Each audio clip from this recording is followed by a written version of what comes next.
Saudara-saudara, saya hari ini ingin khusus bicara tentang pengharapan. Pengharapan apa yang kita punya sebagai orang Kristen. Saudara boleh percaya boleh tidak ya, manusia zaman sekarang jujurnya nggak tahu apa yang mereka harapkan, yang mereka inginkan. Kalau misalnya Yesus muncul di tempat ini, misalnya saya gambarkan Tuhan Yesus muncul di tempat ini dan dia mengatakan kepada saudara, apa yang kamu ingin aku perbuat bagimu, gitu kan? Itu kan dikatakan kepada Bartimeus, waktu Bartimeus teriak, Bartimeus si pengemis buta itu. Yesus tidak tahu, kasihanilah aku. Yesus panggil dia, oke, Bartimeus, apa yang kamu ingin aku lakukan? Kalau saudara yang menerima pertanyaan itu, saudara jawab. Apa yang kamu ingin aku lakukan bagimu? Hati-hati atas permintaan saudara. Kalau pikirkan berulang-ulang. Mungkin sebagian besar dari kita akan minta uang. Tuhan aku ingin kaya, mungkin. Atau tidak punya rumah, Tuhan aku ingin punya rumah. Tidak punya kerjaan, Tuhan aku ingin punya kerjaan. Yang apa? Tidak punya jodoh, Tuhan aku ingin punya jodoh. Tapi saudara harus tahu saat saudara menerima itu, Anda akan tahu bahwa itu tidak memuaskan Anda. Ya, kalau Anda punya rumah, bukan berarti masalahmu semua selesai, tidak. Hari ini masalah kita jelas, tetapi begitu masalah kita diselesaikan hari ini, ke depan masih ada masalah-masalah yang lain yang mungkin jauh lebih besar, saudara-saudara.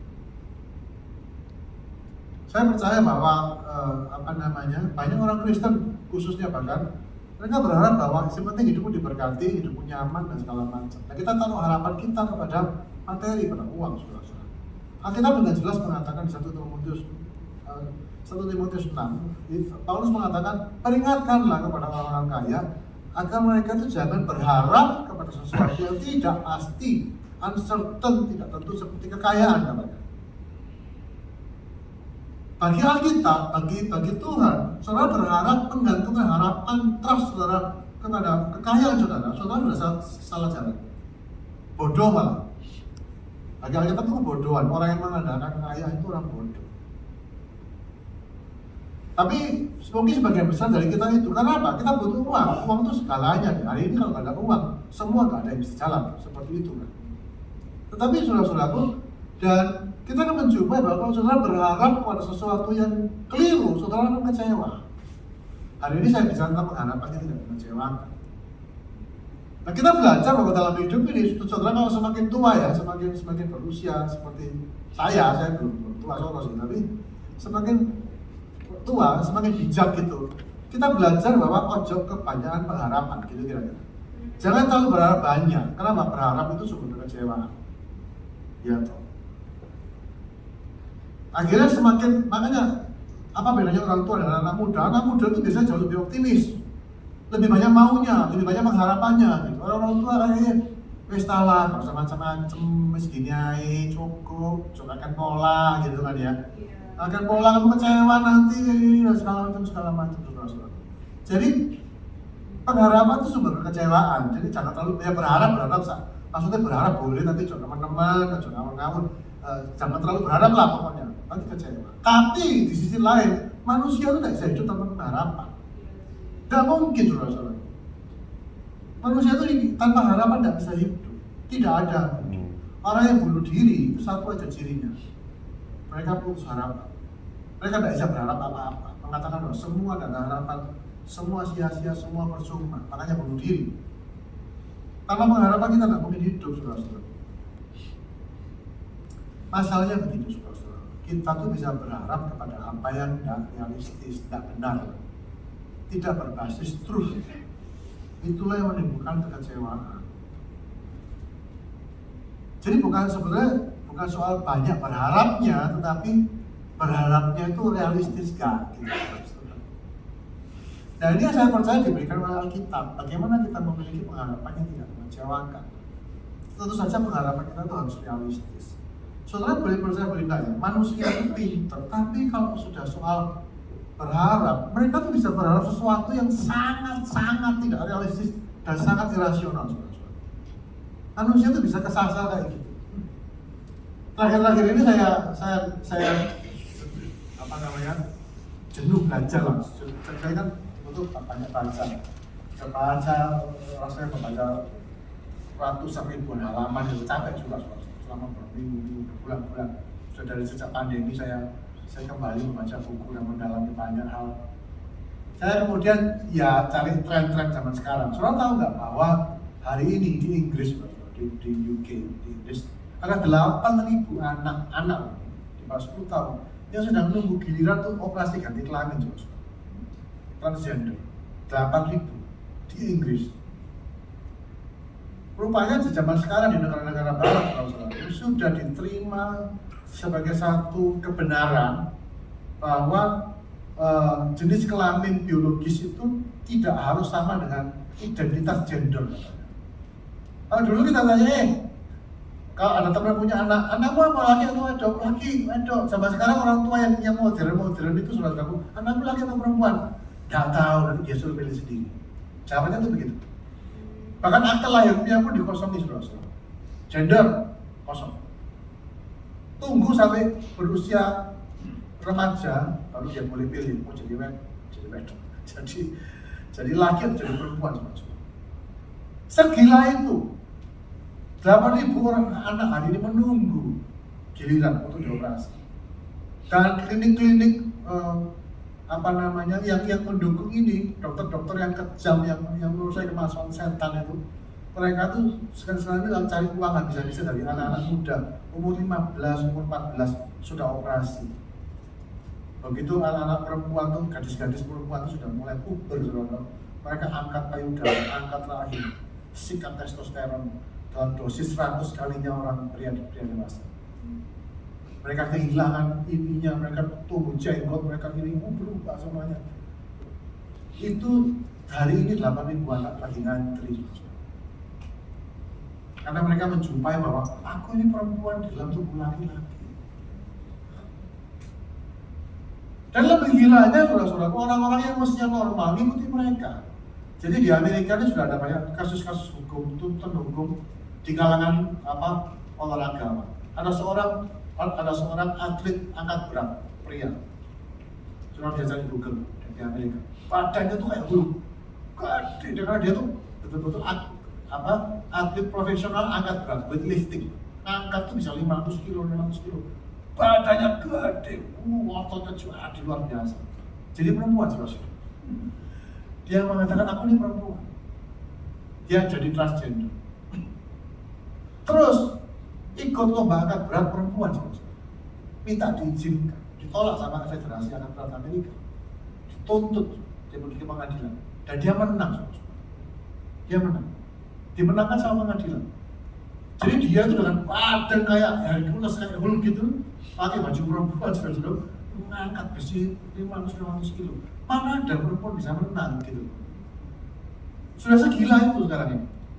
Ada juga di cabang renang, sama atlet transgender pria tinggi, kelihatan dia kalau cowok gitu. Jadi atlet perempuan, ya juara dia, sama bisa menang lawan pria segitu.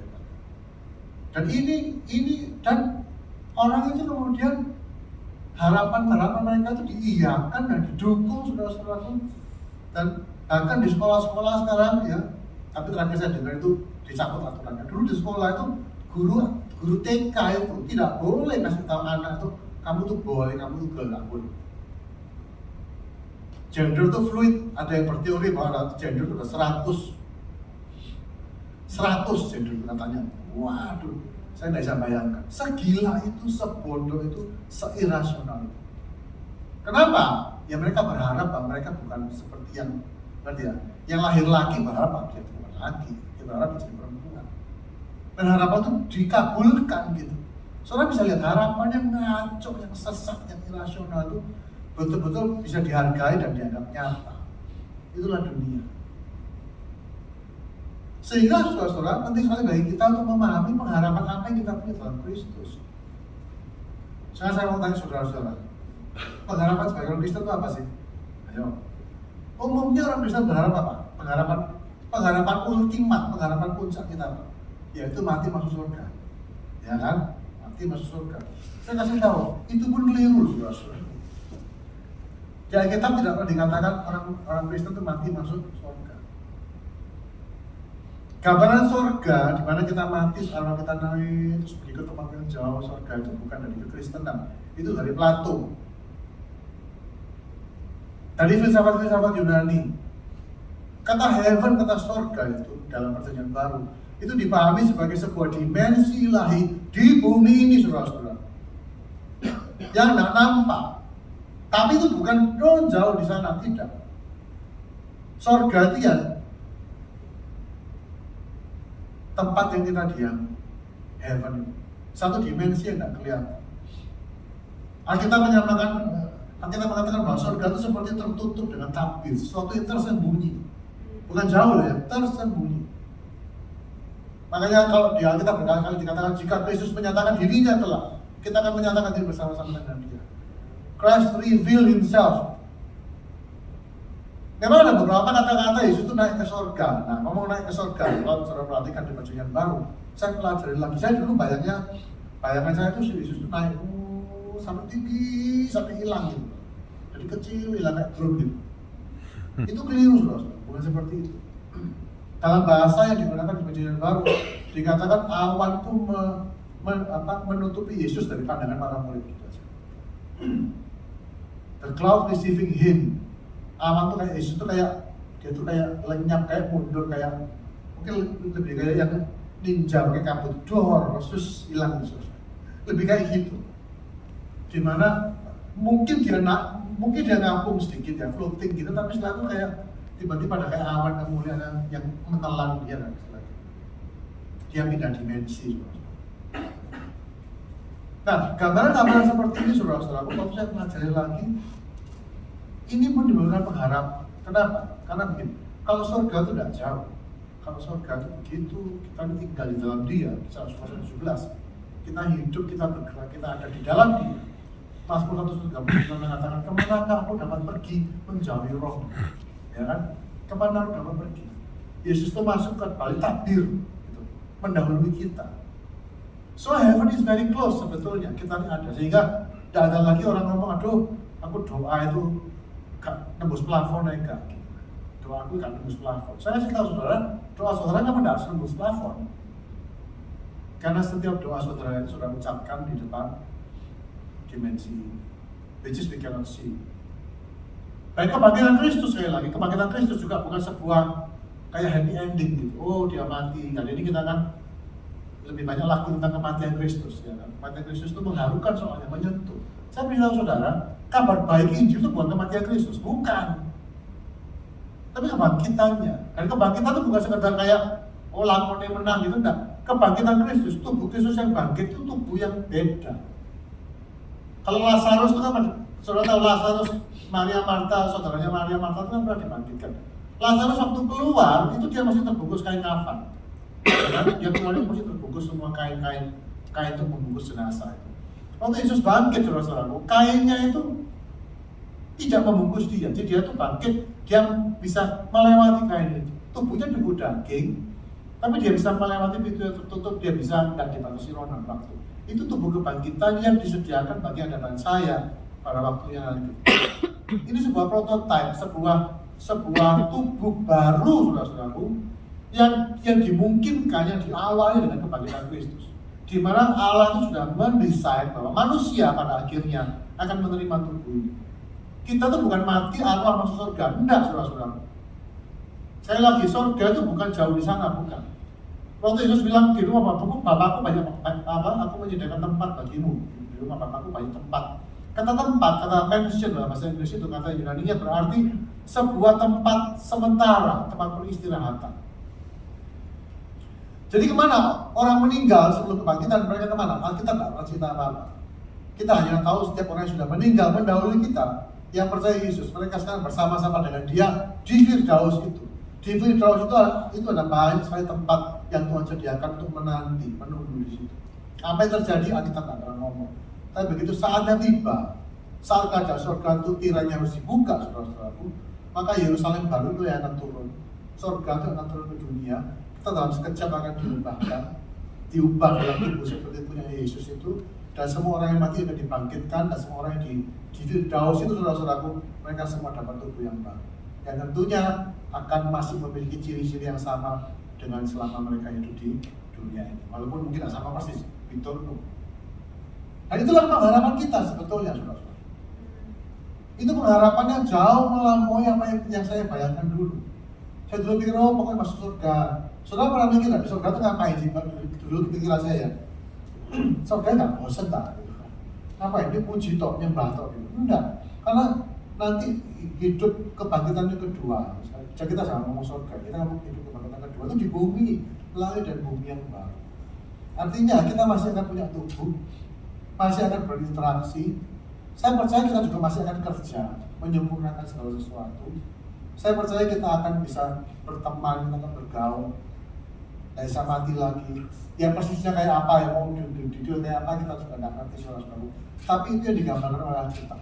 Jadi kita itu tidak akan berakhir di sebuah surga yang tidak bertumbuh, arwah, enggak saudara-saudara. Kita akan menerima tubuh yang baru. Itulah pengharapan Kristen tentang yang diawali, didasari oleh kebangkitan Kristus. Dan dari itulah maka kita akan coba mulai bagaimana pengharapan kita itu dibentuk. Yang pertama, lewat kematian Kristus kita itu, atau kematiannya kita didamaikan dengan Allah, dan lewat kehidupannya kita itu diselamatkan. 2 minggu lalu saya sampaikan tentang keselamatan itu satu kehidupan dalam terang, di mana saudara itu tidak belum tidak hancur-hancuran hidupmu. Saudara itu tahu kemana saudara pergi, tahu apa yang terjadi, ngerti. Keselamatan itu artinya apa? Tubuh jiwa roh diselamatkan. Kita selama ini pikir diselamatkan itu kita mati, jiwa kita masuk surga. No, kalau tubuhmu masih mati, saudara-saudara, kalau masih ada kematian, maka itu bukan keselamatan. Keselamatan itu artinya saudara akan diselamatkan tubuh jiwa saudara. Memang tubuhnya akan diganti, tapi saudara akan diselamatkan secara tubuh juga. Bahkan saudara-saudara, ciptaan ini pun akan diselamatkan. Tuhan itu akan menebus ciptaannya, ciptaan baru, langit dan bumi yang baru. Maksudnya apa? Tuhan bakal akan memperbarui seluruh ciptaannya, dan cuma saudara dan saya yang diperbarui. The whole creation akan diperbarui, sehingga dikatakan bumi itu akan penuh dengan kemuliaan Tuhan, seperti air laut menutupi dasar lautan. Itulah gambaran ciptaan baru. Dan kerajaan surga terbuka. Ya, sekali lagi saudara-saudaraku, surga itu bukan sesuatu yang jauh di sana, di balik langit biru, dan ada di sekitar kita. Kita tinggal dalam kerajaan itu, walaupun tidak nampak. Sehingga kalau kita berdoa, kita bisa meyakini bahwa doa kita tuh nyampe, gitu, didengar. Dan surga mengawali saudara. Kalau saudara seringkali merasa, aduh Tuhan terasa jauh ya, saudara sedang menggunakan cara pikir Plato. Karena Tuhan tidak pernah jauh dari saudara. Saudara juga tidak bisa menjauh dari Tuhan, by the way. Yang terjadi itu apa? Ketidaktahuan, you don't know. Anda tidak tahu apa itu, Anda tidak tahu bahwa surga itu begitu dekat dengan Anda. You just don't know it. Itu masalahnya. Realitanya adalah saudara-saudara, Anda tidak pernah jauh. Kita tidak bisa menjauh dari roh Tuhan. Bagaimana bisa? Kita kalau dikatakan di Mazmur 139, aku memuncak gunung, ke dasar lembah, ke dasar jurang, engkau ada di situ. Sehingga kita tidak perlu lagi merasa sendirian, saudara-saudara. Begitu kita diperdamaikan dengan Allah, saudara tahu artinya berdamai. Damai itu artinya Allah menjadi pihak saudara. Dan kalau Allah di pihakmu, semua yang dia punya menjadi fasilitas saudara. Dan inilah menjadi dasar dari semua pengharapan dalam penggenapan janji Allah. Kalau Allah bukan musuh kita, Allah itu pembela kita, maka semua janjinya itu menjadi hak kita. Kalau dia menjadi Bapa, maka kita akan menerima warisan. Dan please, saudara renungkan ini tidak memungkinkan saudara kemudian nolongsong, lulus harapan, menjadi orang yang kesepian, berduka cita, terus kemudian terjebak dalam keduniawian, saudara-saudaraku. Kalau saudara ngerti ini ya, semua yang ditawarkan dunia itu tidak ada nilainya. Saudara ngerti? Dulu waktu saya kuliah itu McDonald pertama kali buka, makan McDonald itu rasanya mewah soro, saudara-saudara. Gua enggak bisa makan McDonald, ngantri-ngantri. Sekarang kan sudah bertahun-tahun tidak makan McDonald. Apakah McDonald saya samakan dengan pengharapan duniawi itu? Kadang-kadang kalau kamu kayaknya gimana, saudara, saudara kalau sudah tahu yang lebih enak, tahu yang lebih berharga, saudara akan menjumpai bahwa segala sesuatu yang dunia tawarkan, mau kemewahan, mau kenyamanan uang, meaningless, seriously, saudara-saudara. Saya bukan orang yang butuh uang, saya butuh uang. Tapi saya bukan orang yang bisa melihat, uang, saya pernah melihat sekarang uang banyak, itu masalah kalau bagi saya. Tambah pusing, saudara-saudara, karena tanggung jawabnya besar. sangat besar kemungkinan kita menyalahgunakan itu, mengandalkan itu. Bikin Tuhan malu karena kita mengandalkan mamon, saudara-saudara. Bukan saya tidak butuh, kita semua perlu uang kok, tapi Tuhan masih cukupi. Kenapa? Saya tahu bahwa saya ini anak kerajaan Allah, tidak mungkin kurang, saya ini dipelihara, saya ini dijaga, surga terbuka bagianmu. Surga terbuka, apa yang bisa menandingi itu? Dan dalam perdamaian itu kita bisa punya persekutuan dengan Allah. Saudara mikir persekutuan dengan Allah, pikir baik-baik. Kita terlalu sering mendengar kata-kata ini, tapi saudara bisa kumpul dengan Jokowi deh. Coba saudara bayangkan, saudara tiap hari bisa ketemu Jokowi keluar masuk istana negara. Rasanya kan wow banget ya. Ini terjadi antara saudara dengan Allah sebetulnya. Karena surga itu begitu dekat. And you can call him our Father who is in heaven. Bapakku yang di surga, dikuduskanlah namamu. Saya sekarang tiap pagi bangun, saya doa Bapak kaki. Saya bilang Bapakku di surga. Dan saya membuat satu gambaran bahwa Allah di surga itu bukan Allah yang jauh, dan Bapak yang ada di kamar, Bapakku yang di surga. Kuduskanlah namamu. Datanglah kerajaan. Jadilah kehendak. Let me see your kingdom. Let me experience it. Tuhan, aku ingin mengalami dan melihat dan menikmati apa yang kerajaan Tuhan sediakan untuk berikan padaku makananku yang secukupnya. Apapun yang kebutuhan hari ini, apapun. Dan cuma makan nasi, ketentraman, sukacita, kekuatan. Tuhan, give me for today. Besok ada lagi. Karena kerajaan surga itu tidak pernah pindah, baca terus.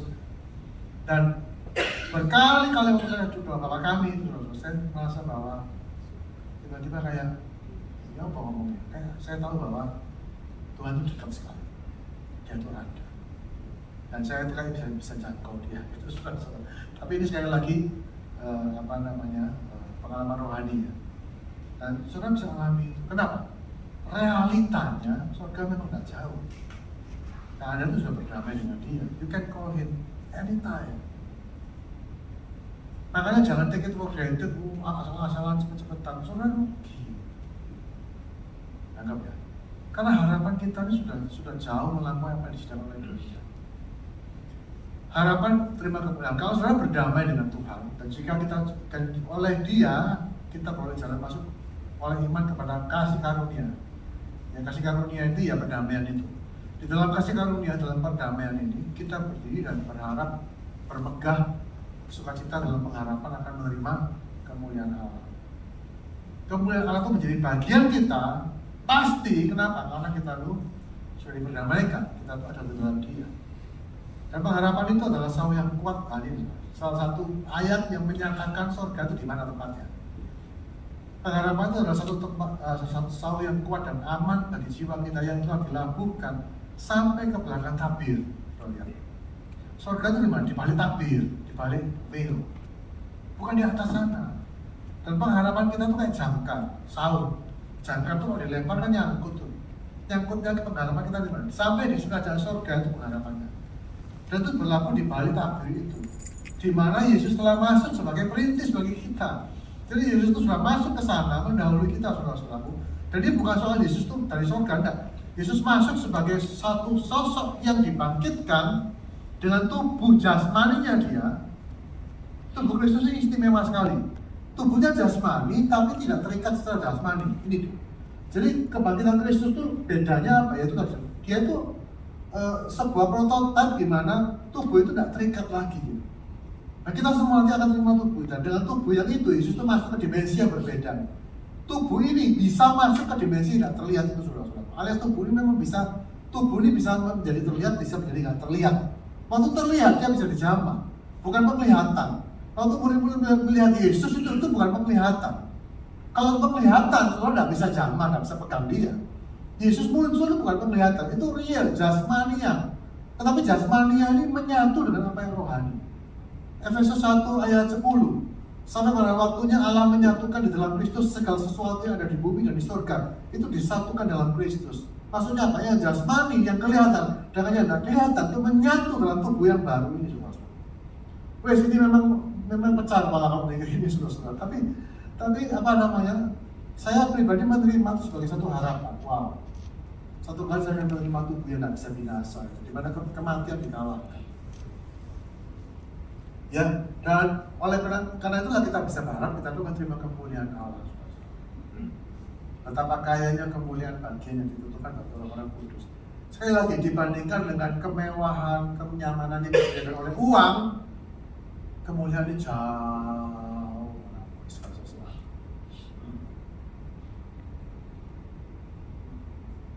Uang memang memberikan beberapa sense glory itu memang ada, tapi sangat tidak cukup, menyedihkan banget. Jadi ini dijanjikan dan ini harapan yang kita punya, menerima kemuliaan dalam tubuh yang baru. Saya lagi itu tidak terjadi hari ini, tapi jaminannya, porsekotnya, DP-nya sudah dikasih, yaitu apa? Roh Kudus. Roh Kudus itu adalah jaminan bagian kita sampai kita memperoleh semua janji Allah.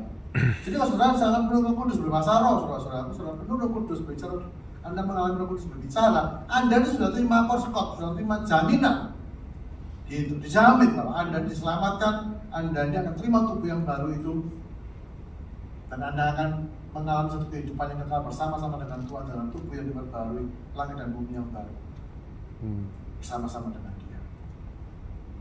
Sehingga saudara-saudaraku, ini bukan cuma di depan, tapi kalau kita menyadari, kita bisa alami itu dalam, tapi sekali lagi ya dalam porsi yang terbatas di masa sekarang, kemuliaan. Dan kemuliaan ini saudara-saudaraku tidak bisa dipisahkan dari kesengsaraan. Kalau saudara-saudara di mana-mana lihat ya, ini yang menjadi sumber kekecewaan bagi banyak orang Kristen. Kenapa kok hidup susah?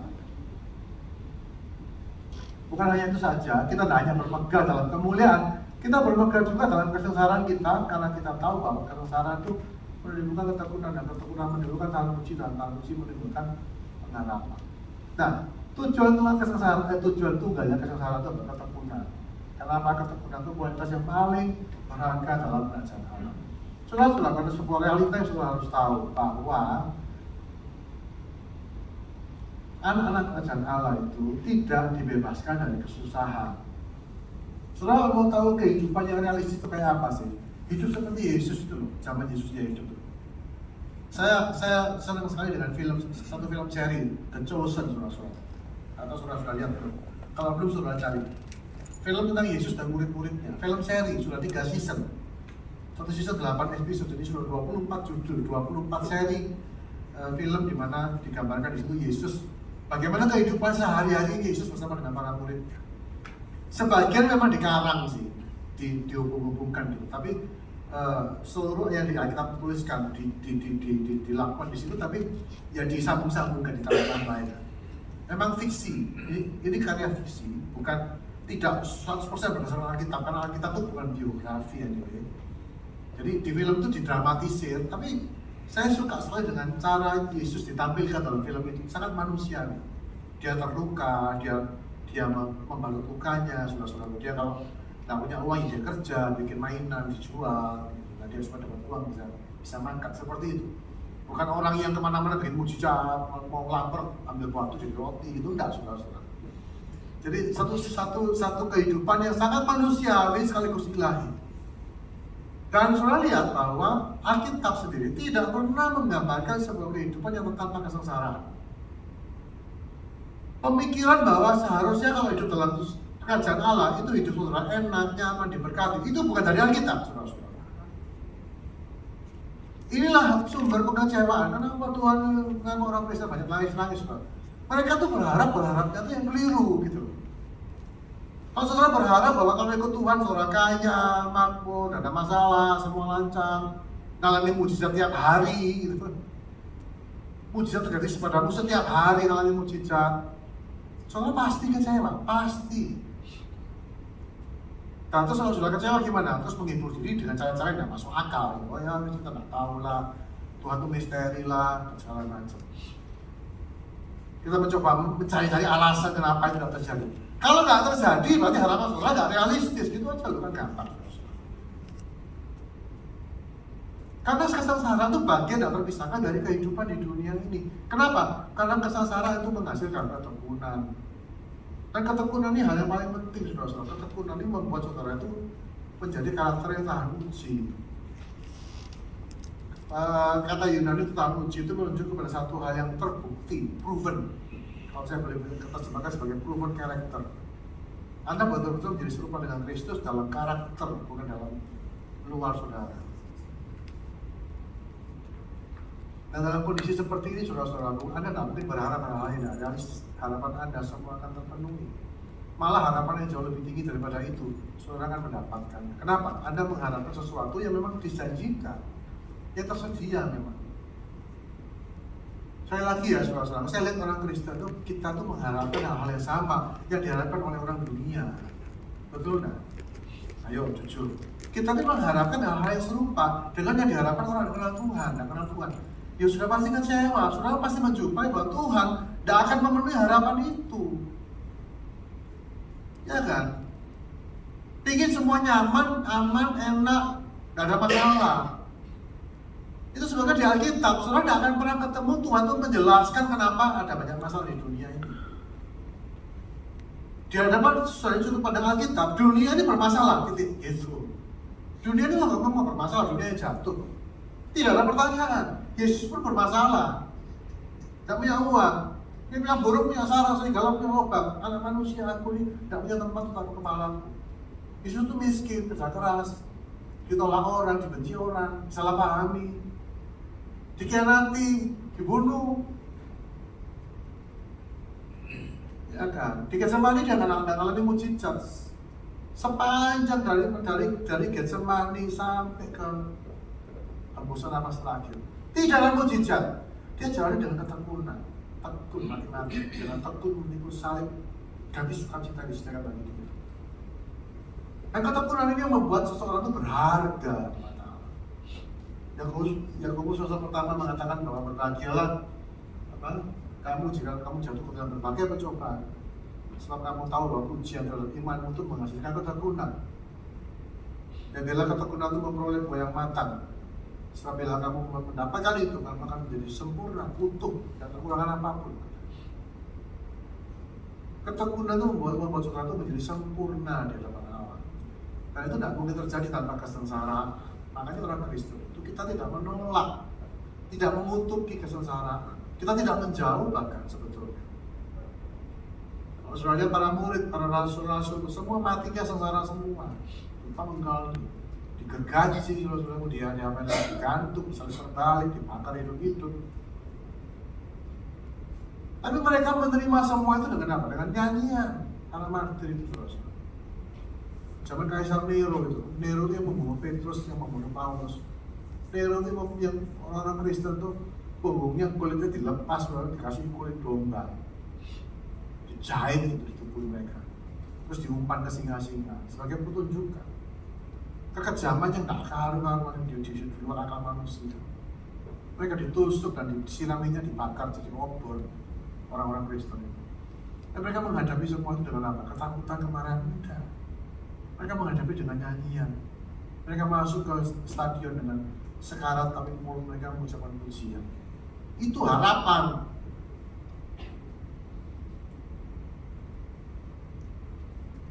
Nah, kita perlu mencari tahu pengharapan apa yang mereka punya. Sehingga kita bukan orang yang lemah, yang sedikit-sedikit sakit hati, sedikit-sedikit moto, sedikit-sedikit mangkel, komplain sama Tuhan, ya kan? Kenapa? Karena ekspektasi kita tuh keliru, saudara-saudara.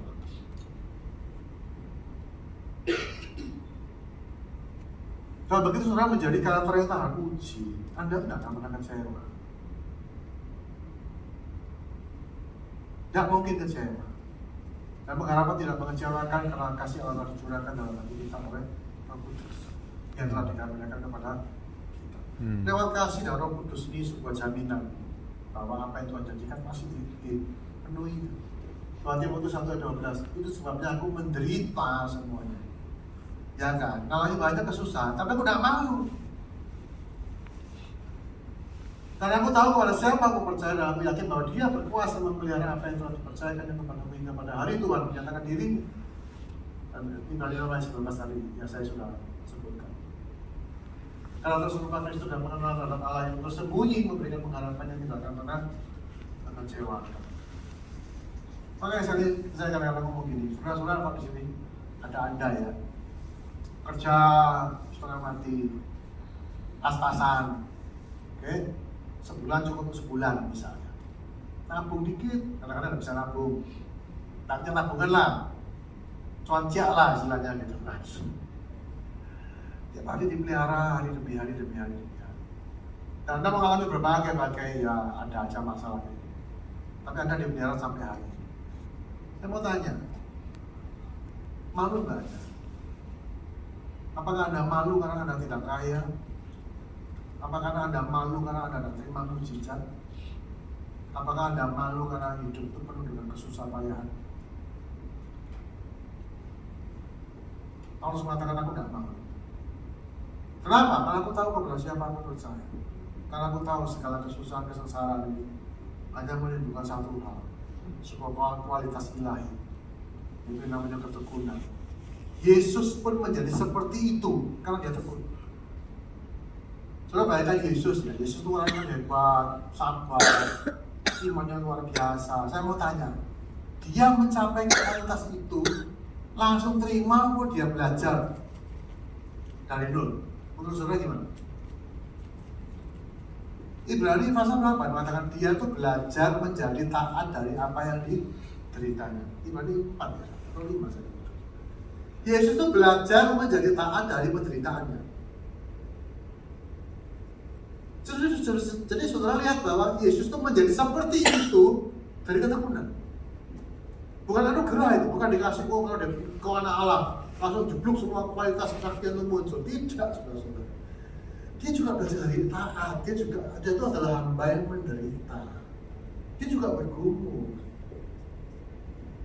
Saya nggak tahu apakah dia bergumul dengan keraguan dan segala macam. Tapi menurut saya dalam perjalanannya sebagai manusia, dia juga belajar, dia baca Taurat.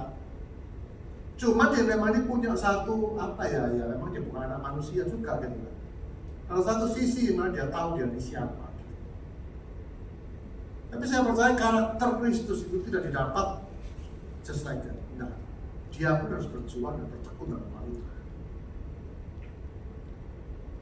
Jadi pada saat kita menjumpai bahwa hidup kita ini kok bisa biasa ya, aku rasa gimana? Tidak masalah, justru saudara ngerti. Apakah pertanyaannya, apakah Tuhan bisa bangga dengan saudara? Yes. Yang dibanggakan Tuhan itu baik sekali hambaku, perbuatanmu, kamu hamba yang setia. Setia itu menunjukkan apa? Satu, perseverance. Setia, bertekun dalam yang Tuhan percayakan. Tuhan akan memuji saudara, bagus sekali hambaku, pabrikmu agak, hidupmu banyak. Enggak. Tapi kepada berapapun yang dipercayakan oleh saudara-saudara bertekun dalam itu. Dan seperti Yesus, dalam kemiskinannya, dalam keterbatasannya sebagai manusia, Yesus itu melayani, dia berbuat baik, dia tuh menjadikan dunia ini menjadi tempat yang lebih baik. Saudara kan tahu bahwa dunia ini satu kali akan ditebus, ya kan? Langit dan bumi yang baru akan diberikan. Bukan berarti dunia yang ada ini dihancurkan semua. Nah kita kan akan pikirkan itu, kiamat itu hancur, bebas gitu. Nah, saudara. Kata-kata kalau sudah baca tentang akhir zaman dari kitab itu, yang dihancurkan itu adalah kebinasaan, dosa-dosanya. Sama dengan tubuh kita ini waktu bertobat, tubuh kita ini tidak dihancurkan. Tubuh yang sama tapi diperbaharui dalamnya. Sampai pada saatnya di mana ya kalau tubuh ini sementara, kita kemudian menerima tubuh yang baru. Sama. Langit dan bumi kita mendapat dari planet bumi, tetap bundar, tetap bumi tetap. Tapi semuanya akan diperbarui. Segala yang bisa rusak itu akan tidak rusak lagi. Dikatakan singa dan domba itu kan bari sama-sama. Tidak ada kematian, tidak ada pembunuhan, tidak ada makhluk makan makhluk, itu tidak ada. Jadi gambar-gambar seperti itu ada dalam pikiran Tuhan. Dan dengan visi seperti ini, makanya orang-orang Kristen di sepanjang zaman itu, kalau ada apa-apa, mereka terjun, mereka membuatnya menjadi lebih baik. Aktivitas sosial, rumah sakit, menghapuskan perbudakan dan segala macam, itu orang-orang Kristen yang melakukan. Mereka mengerjakan bagian mereka untuk membuat dunia ini menjadi tempat yang jauh lebih baik. Itulah panggilan kita. You do your part, I do my part.